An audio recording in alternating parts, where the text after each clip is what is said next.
This is TWiT. All right, what could possibly be the best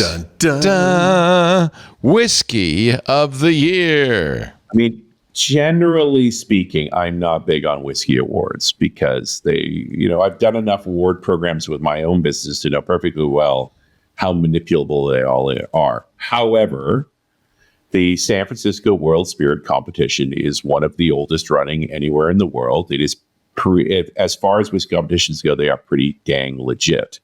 And this year's winner is for the number one spirit in the world is a Talisker, which is very unusual. They haven't won a major award in a decade. The Talisker 45-year-old Glacial Edge. So this surprises me too, because old whiskeys tend not to win this sort of thing, right? You normally you rarely get a 12. It'll win. It'll be an 18 or a 20, but a 45 is pretty darn rare. Now, this is a Diageo product, and it's the link I've provided is actually to the Diageo Rare and Exceptional site, which is all a bit concerning.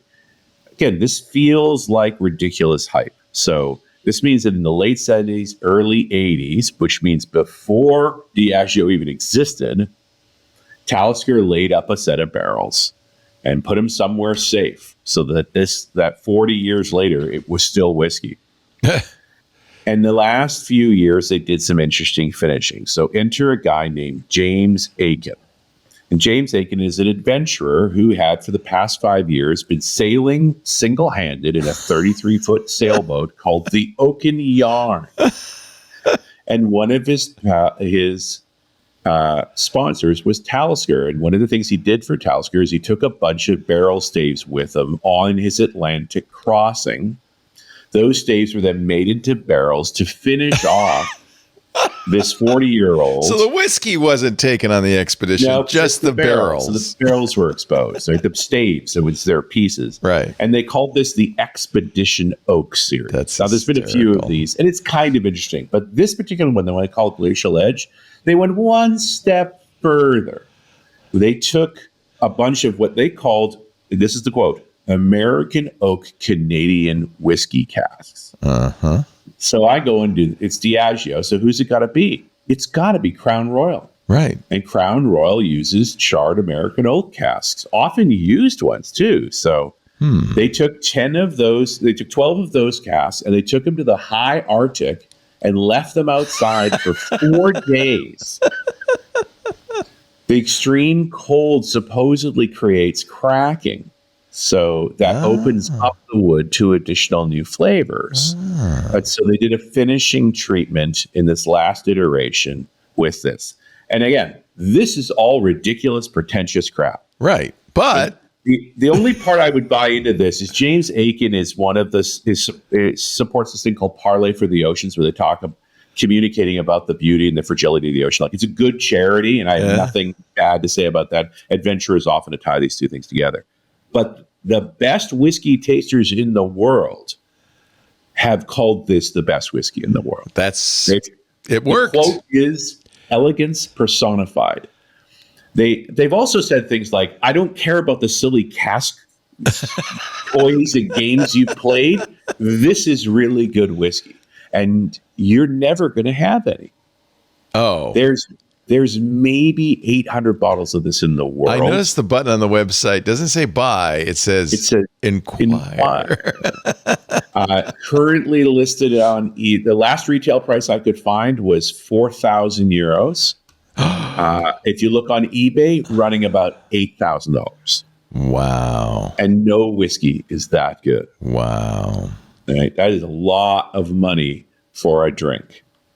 But yeah, something interesting happened here. Here's the crazy part. For a whiskey that old, 49.8. That's surprising. Ooh, that's high. That's high, right? It's a little bit. I mean, obviously they have not cut it with anything. I guarantee it's not chill filtered or anything like that. In my experience with whiskey this old is they tend to be pretty tarry. Yeah. Like, they're not a lot of fun. So it's that not is wine. unusual. It's not designed to age like I mean, I have to wonder if I go to the Craigellachie, which is on my radar for early next year, if there won't be a bottle open. Oh.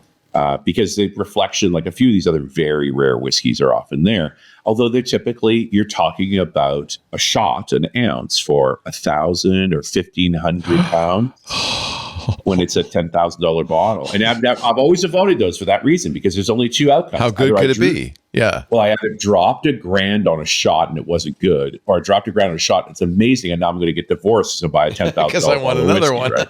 This is not a good idea. Like, just stay away from that. You're only going to hurt yourself. Yeah. But, don't want what you can't have.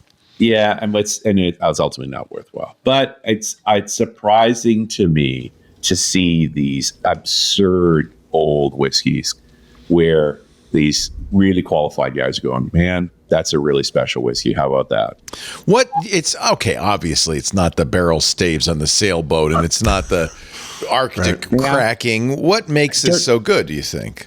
I think considering 40 of the 45 years were in one place. Yeah, that's. I think they put it in the best spot in the rickhouse. Most likely, they put it underground. Yeah, off the ground, but in a very cool, stable area, so that the ABV drop was very low. So that would have gone into the barrel at 62, right? And it came out almost 50. Yeah. So to only lose 10% in 40 years is a very, very slow drop. That means the humidity stays stable, temperature stays stable. It was a very easy age. That's really, you know what? That's some good detective work. That's some. What about the environment, though? Could they go in and check on it from time to time? I think this was sealed the whole time. Like, no. It'll be the back end of the rickhouse, or it'll even be a cellar. You know, there's a funny thing, and I haven't gotten into the story too much, like especially with things like Port Ellens, like distilleries that have been closed. That towards the end, they started stashing barrels with friends, essentially. So not necessarily in a proper rickhouse, and that's what I'm thinking. This dozen or so barrels that were involved in this process, they weren't in a rickhouse. They were in a cellar. Right. Maybe they were deeper somebody's underground. Cellar. Yeah. Something like that. Or it's an old storage room of Talisker. Right. I mean, Talisker's been there 100 plus years, right? There's a lower storage room that people don't normally go in. And it just quietly sat in there. It's the Blair Doesn't Witch it House intrigue level. you, though, just the idea that, wouldn't you like to taste that? Just to... This is what I'm saying. Like, normally I would avoid this at the Glacial, right? But this one, because most of the time they don't win awards. This is not a thing, right? Old whiskeys like this is weird. And you realize, like, Diageo's not even in this for the money. There's not enough bottles for it to matter. Right. This is almost, it's just a weirdo. It's prestige. Wouldn't you, Richard, you should be on these panels so that you would get to taste these. I don't know that I'm that good of a taster. Oh. Right? Like, I've dealt with folks who can take 3 parts of a whiskey, right? From individual barrels and then say, try this. And he says, that's got this element for it. And that's one that's this element. We put them together, it's like this. And I try them all and I'm like, these are all pretty good. Is this experience or just like a super taster phenomenon? That's the thing. I think some of it's experience, but you also have to have a genetic predisposition. I think there could be a genetic element to it. There's certainly the concept of a super taster. Yeah. Although you don't want to be that sensitive. These are still very strong flavors. And certainly a lot of experience. And I'm pressing against the edges of my passion here, guys. You know what I love? I love great craftsmen and I love a great story. The idea of sitting in a room sampling a dozen or 100 individual whiskeys, I would stab myself. Like, it's just too much. Right.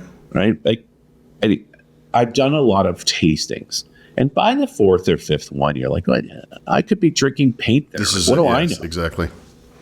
This is the whiskey version of the table 17 or 27 wine or whatever, where you come home with a case of something from a tasting and like, what is this crap? And it was like the end table that night. It was the last one I had. Yeah. Turns out it was copier fluid. Yep. I love it. So, I don't know that I could even qualify. Is that a syndrome, the table 17? Well, that's what we call it. I always change the number, but like it's a really good table name. 22 wine or whatever. Yeah. Oh, that's a table 22 wine. Yeah. And then lots of folks too peated for me, but I would say if you're a little bit older now, like I was not a big fan of peated whiskeys in my 40s. But you lose some of your taste sensitivity. In my, you think about in the past couple of months, what have I done? I've done Bowmore, I've done Talisker. How long have you been drinking whiskey though? Yeah, well, like when did you start? 30 years, right? Yeah, but I mean, when he was 21. What do you think? Yeah, so I mean, Richard is possible. You gave me my first scotch. I was in my That's very possible. late 40s. Yeah. What? You gave him his first scotch? Yeah, you were there. It was that was your first time? Yeah. And it's super noble where they, I'm drinking a whiskey, an unusual whiskey, and they're like, I don't like whiskey. And I will immediately order you one I know you'll like. So you drink bourbon usually or peanut? You drink peanut butter whiskey. That's well. I don't like being reduced that way, but yeah, so what? Tart vodka. I do like smoother bourbons better, but butter? Is there a butter tart vodka? Because I will drink. Oh yeah, there is. No, somebody gave me a bottle of it. I eventually set fire to it. It just hurt me. So you have to taste it, and after that, you're just making mistakes, right? So, man. Wow, we've learned put it on pancakes. So much. It's good. No, it's not. You know what's good on pancakes? Syrup. Yeah.